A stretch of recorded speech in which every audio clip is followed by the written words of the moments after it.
Bonjour à toutes et à tous, j'espère que vous allez bien. Alors bienvenue sur la chaîne YouTube de Des Plumes et des Nombres où on va découvrir aujourd'hui le numéroscope pour les chemins de vie 11, 22, 33 et 44. Alors je vous laisse découvrir le petit calcul en bas de la vidéo pour connaître l'énergie de votre chemin de vie. Et ce que j'ai oublié de vous dire dans les autres vidéos, c'est que ces nombres peuvent aussi considérer votre nombre d'expressions. Alors le nombre d'expressions, il se calcule en numérologie à l'aide de toutes les lettres du premier prénom et du nom de famille. Et ce fameux nombre d'expressions, eh ben, il vient nous parler de notre caractère, notre personnalité, de qui on est vraiment. Alors, c'est parti. Je rappelle que c'est un tirage d'ordre général. C'est pour mettre en lumière ce que vous avez besoin de savoir et de comprendre pour cette semaine de Noël. Il peut bien évidemment ne pas parler à tout le monde et c'est pas grave, mais ça peut quand même vous donner des petites indications précieuses sur certains aspects, certaines questions que vous pouvez vous poser. Allez, je commence avec les chemins de vie 11. Qu'est-ce que l'oracle de l'héritage du tarot divin, enfin qu'est-ce que l'héritage du tarot divin a à vous dire, cher chemin de vie 11, pour cette semaine de Noël? Et voilà. Les chemins de vie 11, vous voyez, c'est drôle, hein, regardez. Chemin de vie 11 et on tire la carte 2. En chiffre romain, ça nous fait du 11, donc c'est pas anodin. On vous demande en fait, d'une certaine façon, là ce que je vois, de garder certaines peut-être amertumes pour vous, pour pas gâcher un moment de fête. Le moment sera venu où vous pourrez vous exprimer à bon escient. Vous savez des choses, vous avez intégré des choses, et c'est peut-être pas le meilleur moment de la planète, on va dire, pour dévoiler ce que vous savez.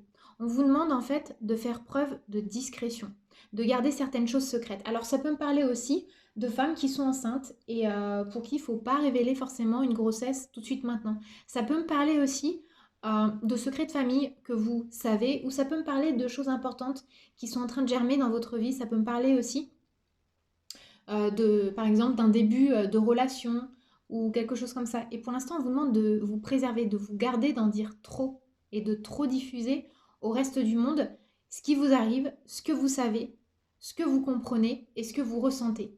Laissez ces émotions arriver à une forme de maturité et vous serez capable de le dire au moment voulu. Voilà pour les chemins de vie 11. Et je vais demander aussi au rêve enchanté de Lenormand d'apporter un complément d'information là-dessus.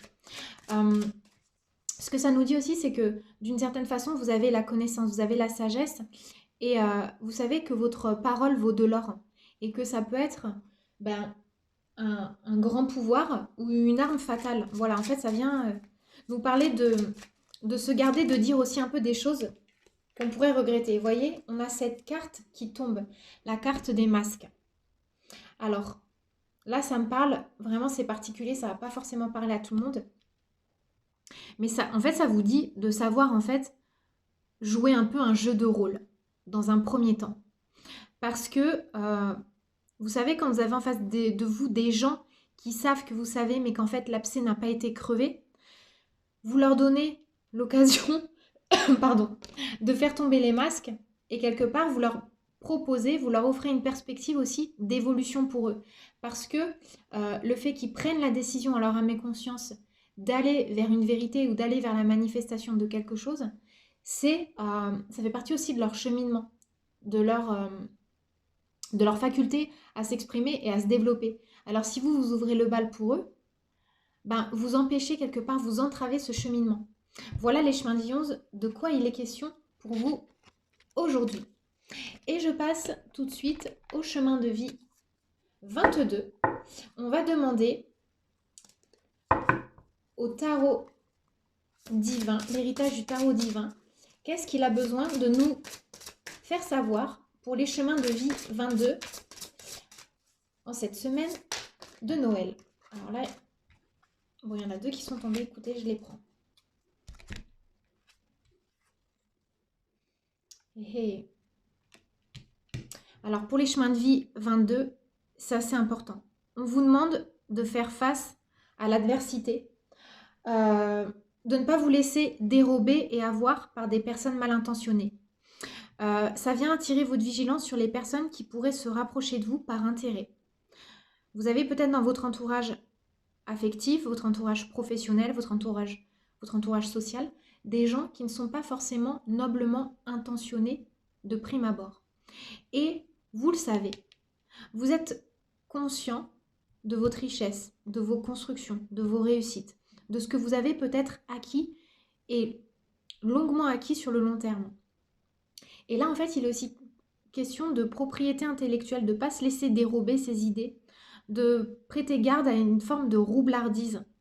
Ouais, ça me parle en fait de vol émotionnel, de vol affectif, ça peut être des objets aussi, mais c'est pas trop ça que j'ai. C'est plus, en gros, on vous dit de continuer à cultiver, faire fructifier le fruit de vos efforts, de votre travail, et de ne pas vous laisser compromettre, de ne pas vous mettre dans une situation délicate où vous pourriez voir le fruit justement de tous ces efforts anéanti par les malversations ou la malhonnêteté émotionnelle d'un tiers.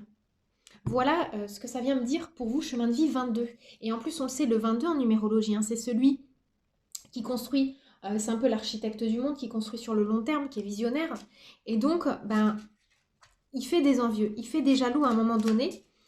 Et là, on vous demande de reconnecter à vos énergies de vigilance, de sagesse et de clairvoyance pour ne pas vous laisser alpaguer et en fait perdre justement tout ce cheminement fabuleux que vous avez fait. Alors, on va demander au rêve enchanté de Lenormand une précision. Qu'est-ce que ça pourrait venir nous expliquer de plus?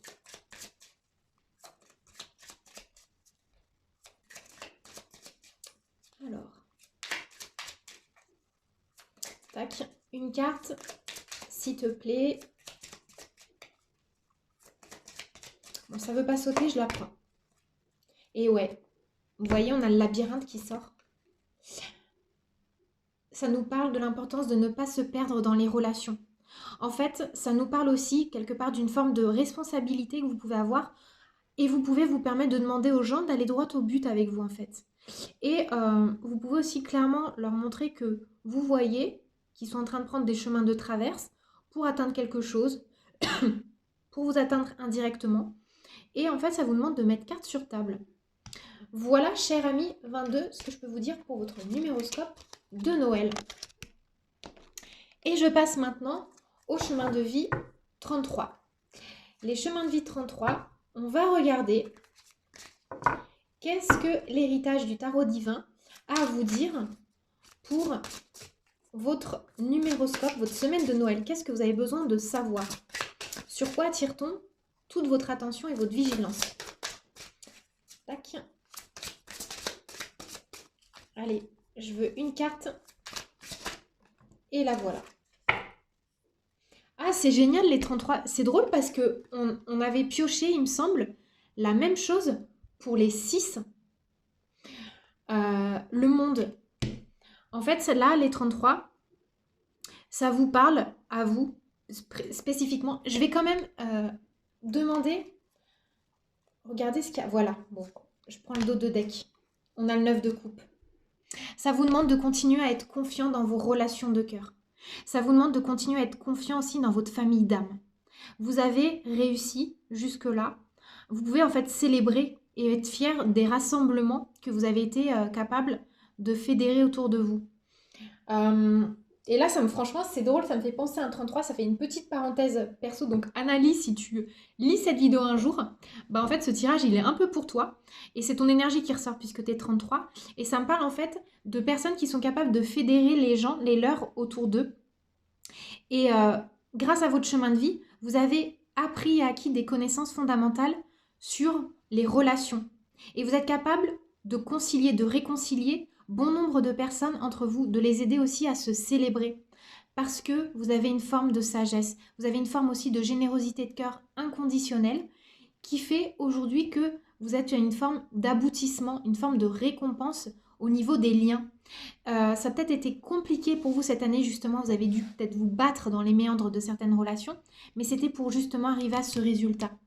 Être capable de réunir autour de vous les gens qui le méritent, vraiment qui méritent votre attention et votre amour, et avec qui vous avez envie de partager des moments sincères et conviviaux. Voilà les chemins de vie 33. Et ça me parle de relations pérennes en fait, c'est-à-dire que là, ça vous montre que quelque part, vous avez du flair et vous pouvez plus trop vous planter. Alors, je vais demander au rêve enchanté de Lenormand une petite précision. Tac, une carte. Et oui, vous voyez, génial. Vous avez su faire face à l'adversité. Vous avez en fait déterminé quels étaient vos ennemis. Et du coup, vous en êtes débarrassé. Il y avait des gens qui étaient toxiques. Ça vous a peut-être fait mal de couper les ponts avec, mais vous le saviez depuis longtemps. Et là, en fait, ça laisse place maintenant à des relations sincères et avec lesquelles vous pouvez vraiment vous projeter sur le long, voire très très long terme. Voilà, chers amis, 33 pour votre numéroscope de Noël. Et je passe maintenant au chemin de vie 44. Je conclus avec les 44. Et on va demander, bon bah voilà, qu'est-ce que vous avez besoin de savoir, cher chemin de vie 44, pour votre numéroscope de Noël. Ok, alors là, ça c'est important. On vous demande de garder espoir. Face à une situation critique, une situation où vous pouvez vous sentir démuni, ça peut être matériellement mais aussi du coup émotionnellement, et vous avez le sentiment d'être dans le manque, le besoin. Vous avez peut-être le sentiment qu'il vous manque une pièce du puzzle. Vous avez peut-être aussi une forme de lassitude par rapport à quelque chose qui traîne en longueur depuis bien trop longtemps. Et là, cette carte-là, elle vient vous parler de votre capacité à vous reconnecter à votre lumière divine, mais aussi au divin. Ça peut aussi en passer par la parole. Vous voyez, on a le 5 et là on a encore 2 fois le 5.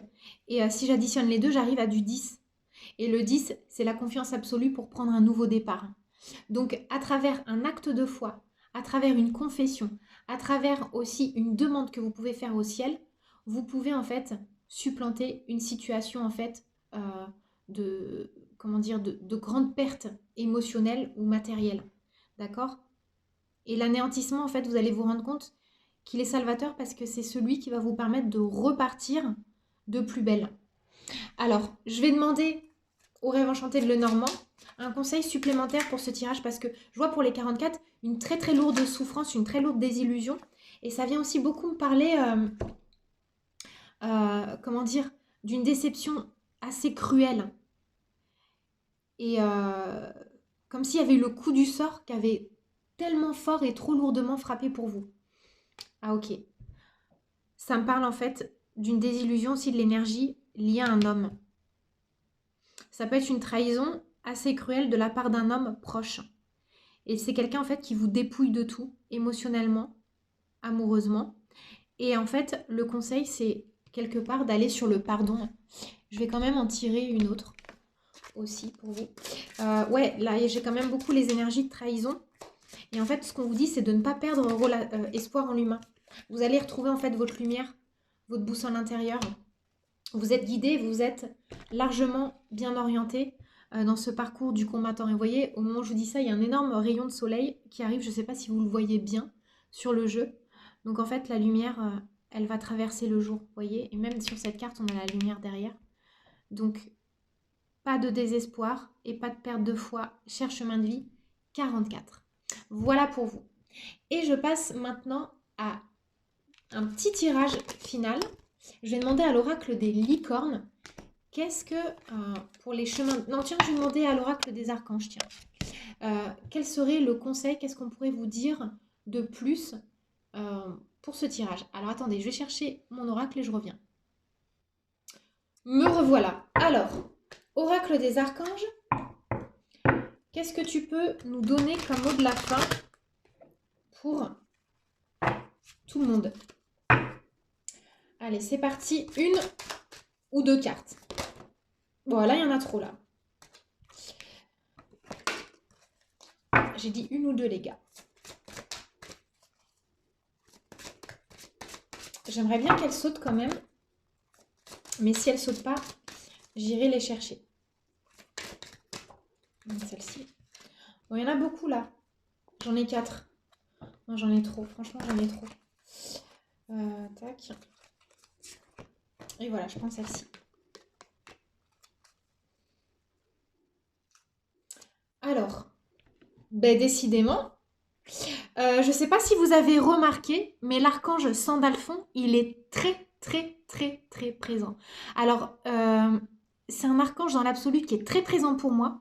Je l'ai déjà dit à de nombreuses reprises, mais si vous regardez les tirages qu'on a fait cette semaine, enfin ce mois-ci, avec les archanges, eh ben, il ressort une nouvelle fois et il nous parle une nouvelle fois des prières. Vos prières sont entendues, ouvrez votre cœur, soyez dans l'amour. Donc en fait, c'est le moment de faire vos demandes. Et vous voyez, on parlait pour les 44 de perte de foi. Ben, c'est peut-être le petit coup de boost de l'archange Sandalphon. Et on a aussi l'archange Ophiel qui vient nous parler de beauté et de beauté d'amour universel. Donc en fait, il parle de la beauté qui est au fond de nos cœurs. Et la beauté, en fait, quelque part, on peut la voir partout à partir du moment où on accepte de regarder à l'intérieur de nous. Et même si des fois, il y a des circonstances de vie qui sont peut-être pas forcément clémentes, on a vécu des expériences de vie sur lesquelles le mot amour et beauté se sont inscrits. Donc, reconnectez-vous à ça, n'oubliez pas de faire vos prières et surtout gardez toujours espoir. Je vous embrasse tous et je vous souhaite un excellent Noël. Bye bye!